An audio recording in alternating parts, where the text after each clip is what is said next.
सर्वसामान्य नागरिकांना दर्जेदार आरोग्य सेवा एकाच छताखाली उपलब्ध करून देण्याच्या उद्देशाने श्री महालक्ष्मी जगदंबा लोकसेवा प्रतिष्ठान यांच्या वतीने 10 मे 2026 रोजी मौदा येथील वृंदावन लॉन परिसरात भव्य महाआरोग्य शिबिराचे यशस्वी आयोजन करण्यात आले।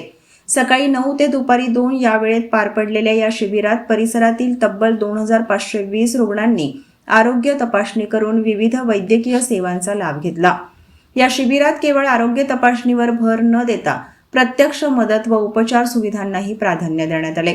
शासनाच्या आरोग्य योजनांचा लाभ गरजूंपर्यंत पोहोचावा यासाठी 254 नागरिकांना जागेवर आयुष्यमान कार्ड तयार करून देण्यात आले। नेत्र तपासणीनंतर 674 रुग्णांना मोफत चष्म्यांचे वितरण करण्यात आले, तर गंभीर आजारांनी ग्रस्त 139 रुग्णांची पुढील मोफत शस्त्रक्रियेसाठी नोंदणी करण्यात आली। याशिवाय दिव्यांग बांधवांना ट्रायसिकल व व्हीलचेअरचेही वाटप करण्यात आले। आरोग्य शिबिरासोबतच प्रतिष्ठानतर्फे मौदा शहरासाठी महत्त्वपूर्ण सामाजिक उपक्रम राबवण्यात आला। शहरातील नागरिकांच्या गरजेचा विचार करून शववाहिनी आणि शवशीत पेटी म्हणजेच फ्रीजर बॉक्स उपलब्ध करून देण्यात आला। या सुविधांचे लोकार्पणही यावेळी मान्यवरांच्या हस्ते करण्यात आले।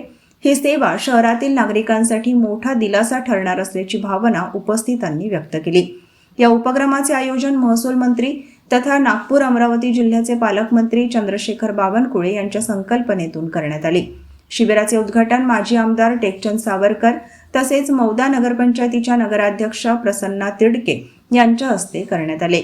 यावेळी डॉक्टर प्रीती मानमोडे, निशाताई सावरकर, मुकेश अग्रवाल, मोरेश्वर सोरते, उमेश गव्हणे, पद्मावती चलसाने, रमेश कुंभलकर, दीपिका पोटभरे आणि राहुल पोटभरे आदी मान्यवर उपस्थित होते। या शिबिराच्या यशस्वी आयोजनासाठी प्रतिष्ठानचे पदाधिकारी, स्वयंसेवक आणि तज्ज्ञ डॉक्टरांच्या चमूने विशेष परिश्रम घेतले। एकाच ठिकाणी तज्ज्ञ डॉक्टरांचा सल्ला, तपासणी, औषधोपचार आणि विविध शासकीय योजनांचा लाभ उपलब्ध झाल्याने नागरिकांनी समाधान व्यक्त करत आयोजकांचे आभार मानले।